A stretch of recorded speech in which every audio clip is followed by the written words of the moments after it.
Familia, buenos días. Continuamos con la catequesis, la conversión pastoral y misionera de la Iglesia.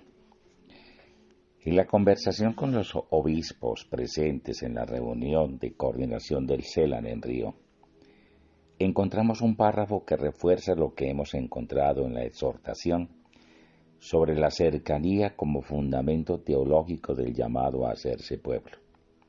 Dice Francisco: en Aparecida se dan de manera relevante dos categorías pastorales que surgen de la misma originalidad del Evangelio y también pueden servirnos de pauta para evaluar el modo como vivimos eclesialmente el discipulado misionero: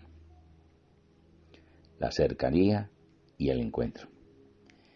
Ninguna de las dos es nueva, sino que conforma la manera como se reveló Dios en la historia.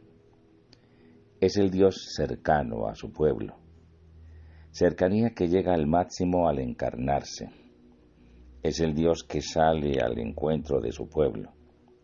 Existen en América Latina y el Caribe pastorales lejanas, pastorales disciplinarias, que privilegian los principios, las conductas, los procedimientos organizativos, por supuesto, sin cercanía, sin ternura, sin caricia. Se ignora la revolución de la ternura que provocó la encarnación del Verbo. Hay pastorales planteadas con tal dosis de distancia que son incapaces de lograr el encuentro con Jesucristo, encuentro con los hermanos. Este tipo de pastorales, a lo más que puedan prometer, es una dimensión de proselitismo, pero nunca llegan a lograr ni inserción eclesial ni pertenencia eclesial.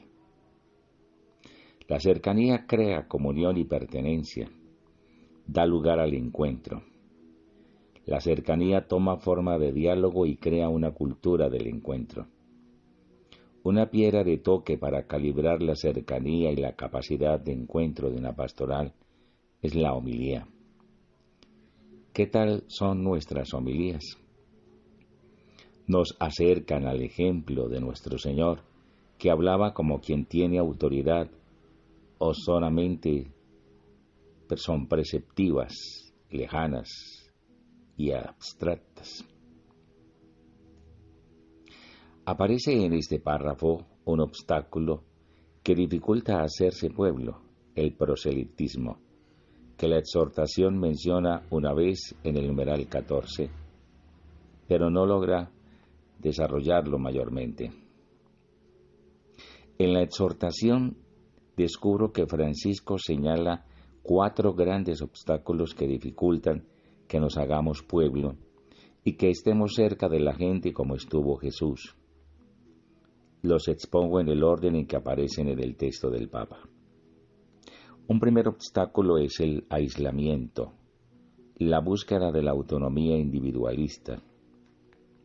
Suele mencionarlo el Papa en el contexto de la misión. Por eso ya lo hemos encontrado cuando vimos el proyecto de Francisco de una iglesia en salida. Pero es un obstáculo también para salir de sí y hacerse pueblo, cercano a la gente. El tema del aislamiento individualista aparece desde el inicio de la exhortación, donde dice Francisco: el gran riesgo del mundo actual con su múltiple y abrumadora oferta de consumo es una tristeza individualista que brota del corazón cómodo y avaro, de la búsqueda enfermiza de placeres superficiales, de la conciencia aislada. Cuando la vida interior se clausura en los propios intereses, ya no hay espacio para los demás, ya no entran los pobres, ya no se escucha la voz de Dios, ya no se goza la dulce alegría de su amor, ya no palpita el entusiasmo por hacer el bien. Los creyentes también corren ese riesgo cierto y permanente. Muchos caen en él y se convierten en seres resentidos, quejosos, sin vida. Esa no es la opción de una vida digna y plena. Ese no es el deseo de Dios para nosotros. Esa no es la vida en el Espíritu que brota del corazón de Cristo resucitado. Lo dice Francisco en el numeral 2. Encontramos en este pasaje muchos de los temas que atraviesan toda la exhortación, como el de la alegría, la apertura a los demás y a los pobres, el amor de Dios. En la perspectiva del tema, el hacerse pueblo, hay que subrayar el obstáculo que significa el individualismo, la conciencia aislada, la clausura en los propios intereses, el no dar espacio a los demás ni entrada a los pobres. Y todo eso, según el Papa, afecta a muchos creyentes. Afecta también a muchos agentes de pastoral, sean laicos o consagrados. Amén.